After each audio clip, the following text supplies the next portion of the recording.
Back to our lecture, section 5.6, definite integrals of exponentials.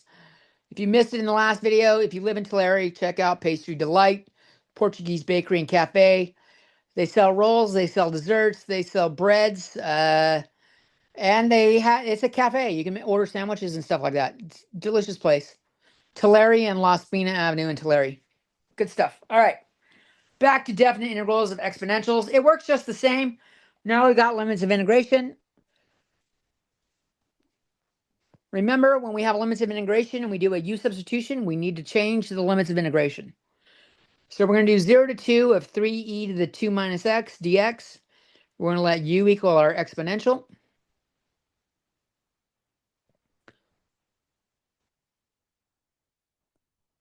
I wanted to get rid of this right here. Any other highlight? Yeah, no other highlight. All right.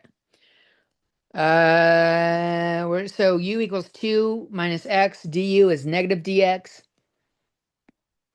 So when x equals 0, I'm plugging in 0.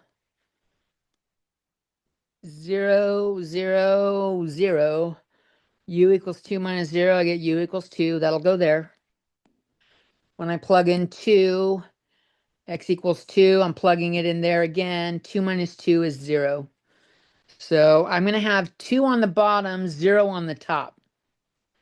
Okay, make sure you're lining up your limits in the correct order, not just the order that goes from low to high. The derivative did have a negative, so I have that in there. In this case, I didn't switch the order of integration, but you can. I did it both ways. So one way I didn't switch the order of integration. The other way I did switch the order of integration. So this ends up being a positive 3e to the u. This is a negative 3e to the u. The order is set by what we started with. Here I got negative 3e to the 0 minus e squared. Distribute the negative 3. The e squared becomes positive and the e to the 0 becomes negative. On the bottom one, they're already in the proper order. 3e to the squared minus 3e to the 0. Both of those are 3e squared minus 3.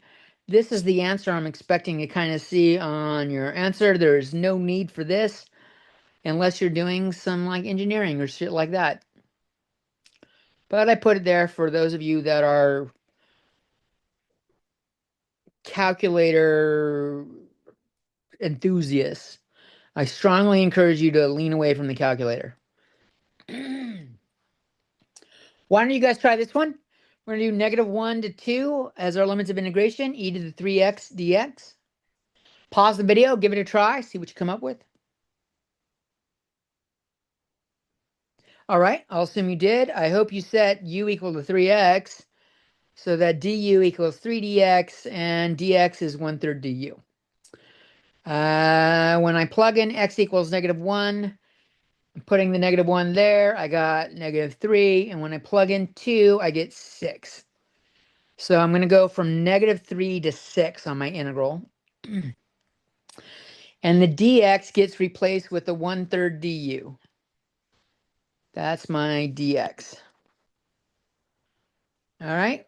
Since I've replaced the limits, I don't need to go back. I don't need the old formula anymore. I've got 1/3 e to the u after integrating from negative 3 to 6 is 1/3 e to the 6 minus 1/3 e to the negative 3. And if you really need to know the number, it's around 134.46.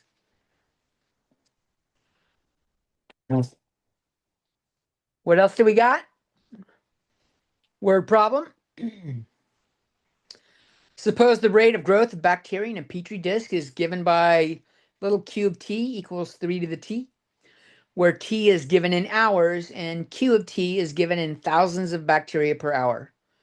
If a culture starts with 10,000 bacteria, find a function big Q of t that gives the number of bacteria in the petri dish at any time t. How many bacteria are in the dish after 2 hours? Okay, so t is given in hours. And they say 2 hours, so we're going to have like a t equals 2 somewhere in there. And then they say, is Q of T is given in thousands of bacteria per hour, and it says 10,000. And so, and that's at when? It's when it's starting. When it starts, what is T when we're starting? T is 0 when you start. So we should have like Q of 0. In terms of thousands, that's the thousands. I've only got 10 of them.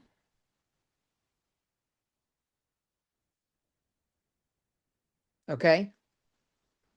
So I have that written down below. I'll get rid of this so that when you're watching and looking at the notes later, it's a little bit easier to read.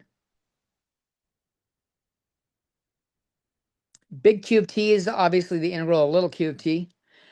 I wrote T's in thousands, and at T equals 0, Q of 0 equals 10. And we want to know what's happening at T equals 2. So we've got 3 to the T dt. Remember, when you integrate something and it's not E, you got to do 1 over ln of the value. In fact, believe it or not, that works for E as well. If you add e to the t and you integrated it and you use the same formula, 1 over ln of e to the t, well, ln of e is just 1, and so we're left with e to the t.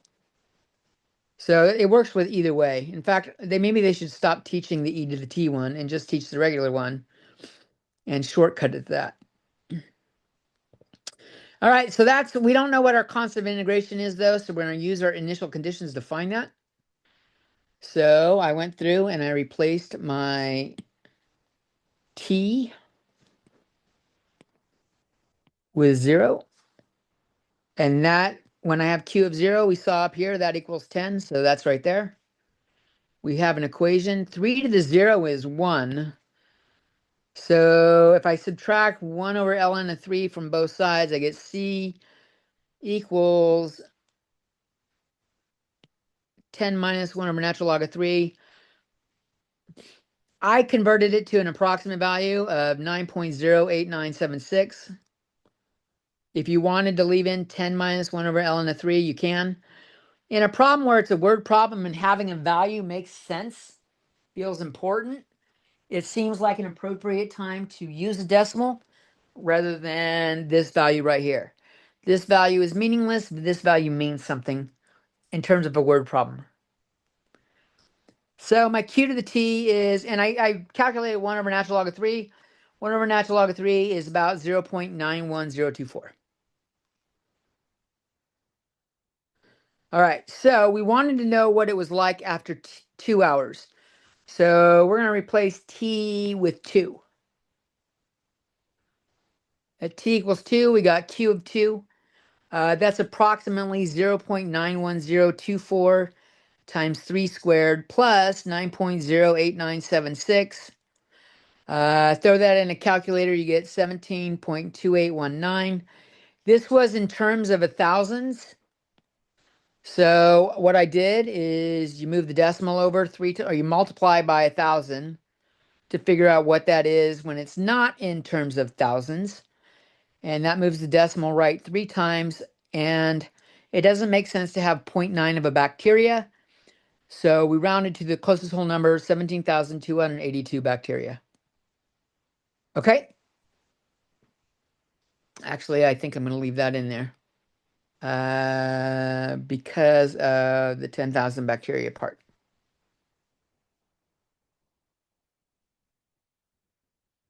No, not 10,000. That right there, given in thousands. There we go. All right, another problem. See if you can figure this one out yourself.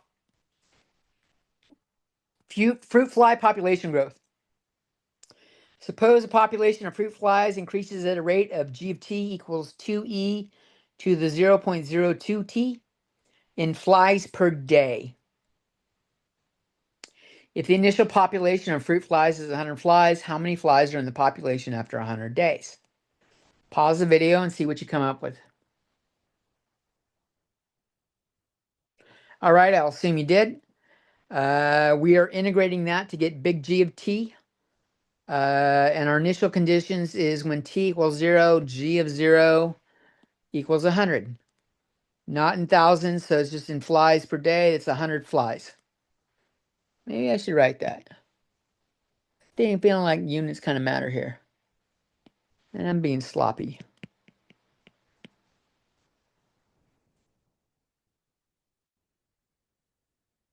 In fact, I should probably put units up here. Thousands of bacteria.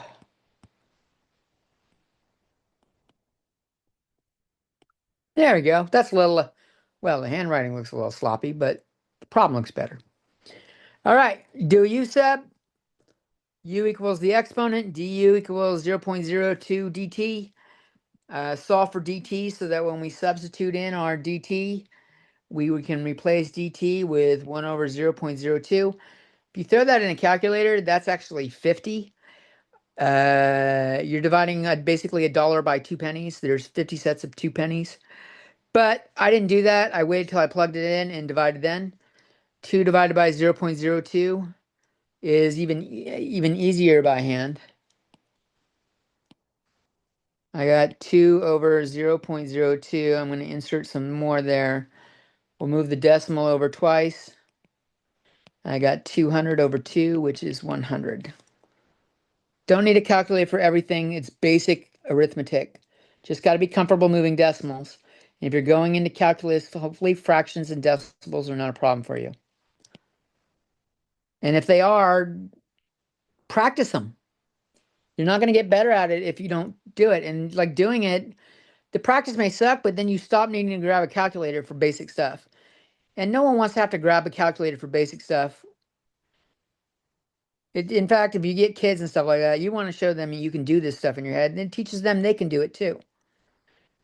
All right, so we've got, we integrate 100 e to the u, we get 100 e to the u plus c.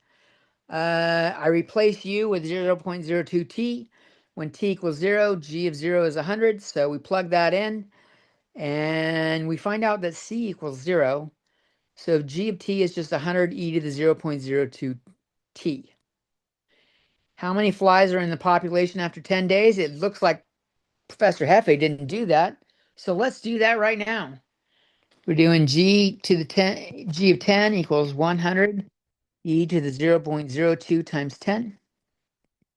100 e to the 0.2. And let me get out my trusty calculator, because we're talking about number of flies, and that doesn't seem like a good answer for number of flies. And tell me what I'm getting. 100 times e to the 0.2. That's approximately 122 flies. I got 122.1402758, but we can't have a fraction of a fly. All right. That's it for this. No, it's not it for this video. Shit, we got another problem. We're going to integrate from the limit from 1 to 2, e to the 1 over x with x squared on bottom, dx. Pause the video and see what you come up with. All right, I will assume you did.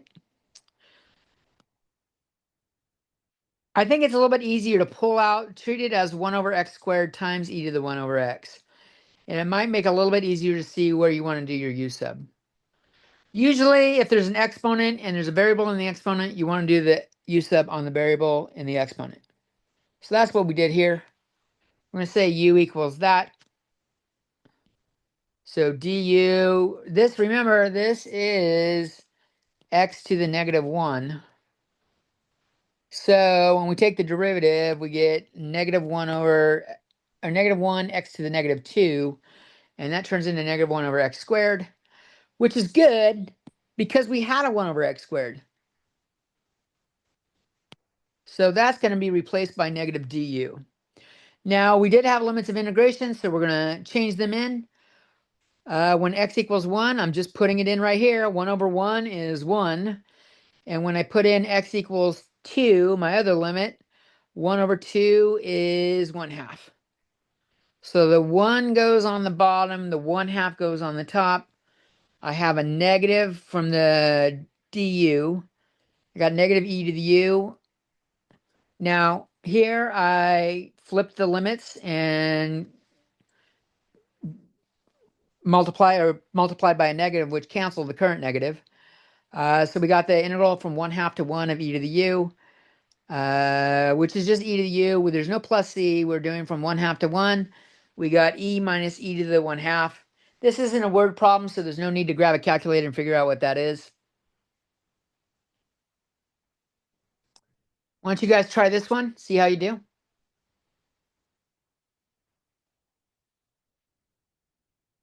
Hopefully you did something like I did last time. You wrote it as 2 different fractions. I didn't do that here. 1 over x cubed e to the 4x minus 2. So minus 2 like that. If I do the u sub on that, what happens? That's what we're looking at.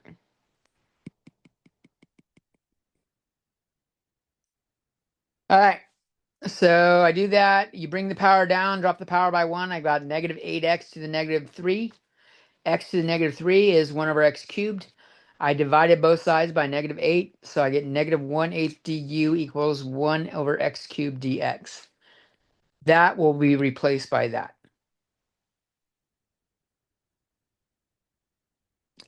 Okay? We are plugging it into u equals 4 over x squared. That's 4x to the negative 2. So when we're replacing stuff, 4 over 1 squared is 4, and 4 over 2 squared is 4 over 4 is 1. So we're going from 4 to 1. Make sure you put the limits in correctly. You can switch the order of integration by multiplying by a negative. It changes the sign.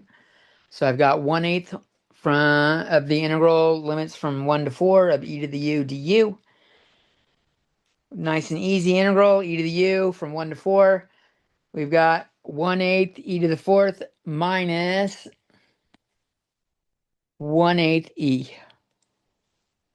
It's really e to the 1, but anything to the first power, we don't put the first power in. We just leave it like that. And since it's not a word problem, we don't need a decimal value. I'm not going to do it. And neither should you, unless it's like a word problem where your teacher requires it. Most teachers won't. That's it for that video. Next video, we'll do logarithms. Peace.